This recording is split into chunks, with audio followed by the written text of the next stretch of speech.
برا نہ مانیے گا. شادی بیاہ ہوتے ہیں نا تو کئی بار کہتے ہیں چھوڑ یار اس کے کیا بلانے جانا, آئے گا آ جائے گا. ہم اتنے چھوٹے ہو گئے اسے منانے جائیں گے؟ یہ بھی ہوتا.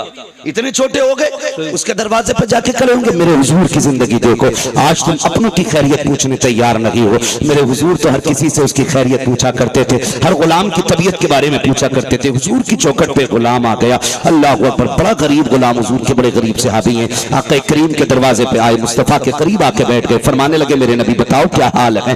عرض کرتے ہیں یا رسول اللہ بس مل جاتی ہے تو شکر کرتا ہوں, نہیں ملتی ہے تو صبر کر لیتا ہوں. میرے نبی نے فرمایا اچھا اتنی غربت ہے؟ کہا جی یا رسول اللہ. ابھی آقا اس کا درد دل سن رہے تھے, اتنے میں جبریل امین آ جاتے ہیں, آ کے کہتے ہیں یا رسول اللہ جس سے آپ بات کر رہے ہیں نا یہ کل ظہر تک کا مہمان ہے, کل ظہر تک اس کا انتقال ہو جائے گا. چشمان نبوت میں آنسو آ گئے.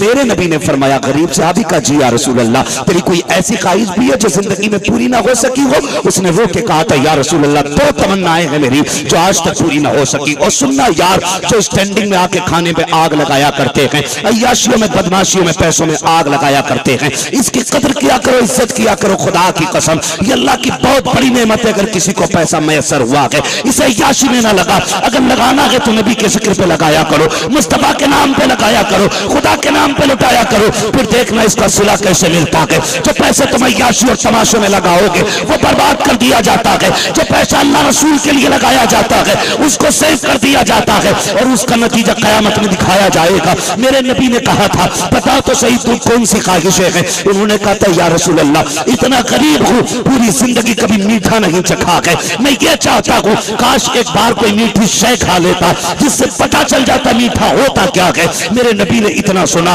آواز دی عثمان غنی جی یا رسول اللہ کا ایسا حلوہ بنانا جو آج تک تیرے دسترخوان پہ نہ بنا ہو, میرے غلام کے لیے تیار کیا جائے. کا دوسری خواہش بتا. آقا کریم نے دوسری خواہش پوچھی ہے, وہ کہتے یا رسول اللہ میری دوسری تمنا یہ تھی کہ یا رسول اللہ میں جوان بھی ہوں اے آقا مگر غریب ہوں, میری تمنا یہ ہے کاش میرا نکاح ہوتا, میرے گھر کے اندر ایک میری بیوی ہوتی, جب دنیا سو جاتی رات کو وہ بھی مصلی بچھاتی, میں بھی مصلی بچھاتا, وہ بھی رب کو مناتی, میں بھی رب کو منایا کرتا. اتنا سننا تھا. آقا فرماتے نکاح کیوں نہیں کیا؟ کہتے یا رسول اللہ غریب ہوں اس لیے کوئی توجہ نہیں کرتا ہے. آقا غربت کی وجہ سے کوئی بیٹی دینے تیار نہیں ہے. میرے نبی نے کہا تھا کیا کوئی خاندان میں بیٹی نہیں ہے؟ کہتے یا رسول اللہ میرے چچا کی بیٹی ضرور ہے لیکن غربت کی وجہ سے وہ بھی توجہ نہیں کرتے ہیں. آقا کریم نے ان کے چچا کو بلایا, فرمایا سنو میں نے تمہاری بیٹی کا رشتہ اپنے اس غریب صحابی کے ساتھ طے کر دیا ہے. اللہ اکبر, سوچو تو صحیح کتنا غریب صحابی ہے جسے کوئی نہیں دیکھ رہا ہے. اگر مصطفیٰ کہہ دے رہے ہیں کہ اس کے ساتھ تمہاری بیٹی کا رشتہ کیا ہے تو باپ کی ہمت لگی ہے. وہ جانتے تھے مال پہ بھی حضور کا حق ہے, ہماری جان پہ بھی حضور کا حق ہے. وہ یہ نہیں تھے جو اپنے رنگ دیکھتے, وہ اگر رنگ دیکھتے تھے تو مصطفیٰ جان رحمت کے چہرے کے رنگ دیکھا کرتے تھے, ان کی نظر دیکھا کرتے تھے. آقا کریم نے فرمایا تھا میں نے تمہاری بیٹی کا رشتہ اپنے اس غریب صحابی کے ساتھ کر دیا ہے. آقا نے فرمایا سنو آج شام سے پہلے پہلے نکاح ہونا ہے. اللہ اکبر, آقا جانتے ہیں کہ یہ کل دوپہر تک انتقال کر جائے گا, لیکن دو تمنائیں پوری مصطفیٰ کر رہے ہیں. ایک تو حلوے کی تمنا, دوسری یہ کہ نکاح کی تمنا. آقا کریم کے کہنے پہ نکاح ہو جاتا ہے. جب شام آئی ہے, رات گزر گئی, اگلے دن صبح کا وقت آیا. آقا کریم نے ایک صحابی کو بلایا, فرمایا جاؤ فلاں صحابی کے دروازے پہ چلے جاؤ, جب اس کے گھر سے رونے کی آواز آ جائے تو دوڑ کے مجھے خبر کر دینا. وہ گئے اور دروازے پہ جا کے بیٹھ گئے. دوپہر ہو گیا کہ ظہر کا وقت ہو گیا, پھر ظہر تک لوٹے واپس. میرے نبی نے فرمایا تھا کیا ہوا کوئی پتہ چلا؟ کہتے یا رسول اللہ ظہر ہو گئی ہے کسی کے رونے کی آواز نہیں آئی ہے. فرمایا جاؤ پھر جا کے بیٹھ جاؤ. پھر جا کے بیٹھ جاتے ہیں. عصر ہو گئی, جب عصر میں آئے میرے نبی نے فرمایا بتاؤ کوئی رویا کہ نہیں رویا؟ کہتے یا رسول اللہ اس گھر سے تو ہنسی کی آوازیں آ رہی ہیں, کوئی رویا نہیں ہے. اتنا سننا تھا سرکار سجدے میں چلے گئے. کہتے مالک بتا تو صحیح کل تیرا جبریل آیا تھا, اس نے بتایا تھا یہ کل ظہر تک کا مہمان ہے. میرے مالک عصر ہو گئی ہے ابھی تک اس کا انتقال نہیں ہوا. جبریل تو جھوٹ نہیں بولے گا, تیرے فیصلے بھی حق ہوتے ہیں. اے مالک بتا تو صحیح یہ مرا کیوں نہیں ہے؟ اتنے میں رب نے فرمایا میں پوچھنا چاہتے ہو تو سنو بات یہ ہے اس کی زندگی تو کل ظہر تک ہی تھی، لیکن اس نے زندگی میں پہلی مرتبہ حلوہ دیکھا تھا، اور نکاح کے بعد میاں بیوی بعد نماز مغرب دسترخوان پر بیٹھے ہوئے تھے، آگے رکھا ہوا تھا حلوہ، شوہر یہ چاہتا تھا زندگی میں پہلی بار ملا کے آج پیٹ بھر کے کھایا جائے گا، پوری زندگی کی تمنا پوری کی جائے گی۔ اللہ اکبر، رب فرماتا ہے اے محبوب جب حلوہ آگے آیا اتنے میں دروازے پہ سائل آ گیا تھا، اس نے کہا ہے کوئی جو خدا کے نام پہ کچھ دے دے، کہ اس کے دسترخوان پہ صرف حلوہ رکھا ہوا تھا، وہ بھی وہ جس کی تمنا پوری زندگی کرتا رہا۔ جب میرا نام اس کے کانوں سے ٹکرایا اس نے بیوی کا چہرہ دیکھا، کہنے لگا شریک حیات جس خدا نے تیرے جیسی بیوی میرے دامن میں ڈال دی ہے اب اس کے سوا کیا چاہیے؟ اس رب کے نام پہ سوال ہو رہا ہے، میں یہ چاہتا ہوں یہ حلوہ اس کے حوالے کر دوں۔ بیوی نے مسکرا کے اجازت دے دی۔ رب کہتا ہے محبوب جب یہ حلوہ اپنے آگے سے اٹھا کر کے فقیر کے ہاتھ میں دیتا ہے، اس نے ہاتھ اٹھا کے کہا تھا یا اللہ اس کے گھر کی خوشیاں سلامت رکھنا، اس کے گھر کی خوشیاں سلامت رکھنا۔ کا زندگی تو زوال تک تھی لیکن اس کی دعا کے صدقے میں اے مصطفیٰ میں نے تقدیر بدل دی اور اس کی موت کو زندگی میں تبدیل فرما دی۔ تکبیر، نعرہ رسالہ، مفتی عماد صاحب قبلہ۔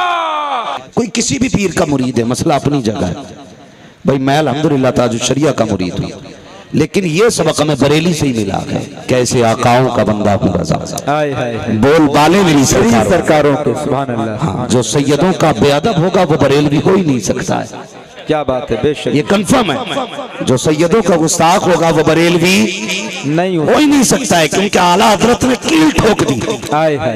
اور کیا کہا تھا؟ کہتے ہیں تیری نسل پاک میں ہے بچہ بچہ نور کا، تو ہے عین نور تیرا سب گھرانہ نور، سب گھرانہ نور کا۔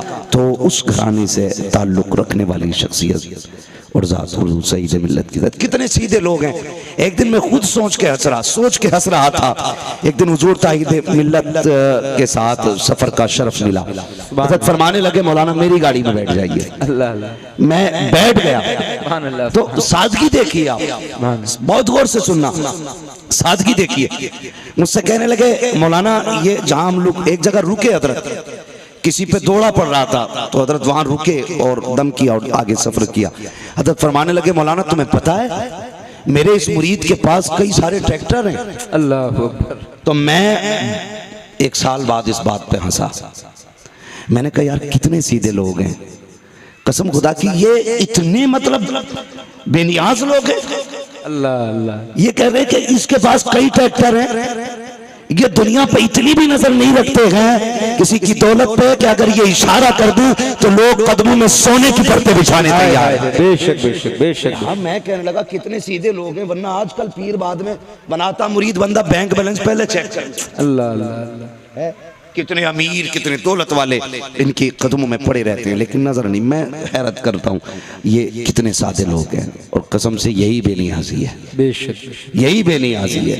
آج تک کسی کو یہ نہیں پتا ان پہ کیا ہے، لیکن اتنا جانتے ہیں کہ کتنا زمانہ ان کی چوکھٹ سے پلتا ہے۔ ہائے ہائے ہائے، بے شک۔ وہ کہا تھا کسی نے یہ چکی فاطمہ کی چل رہی ہے، اللہ، زمانہ جتنا لنگر کھا رہا ہے، بے شک، ساری کائنات میں ان کا لنگر بٹ رہا ہے۔ سبحان اللہ۔ اللہ تعالیٰ ان شہزادوں کے سائے کو ہمارے سروں پر قادر قائم و دائم فرمائے۔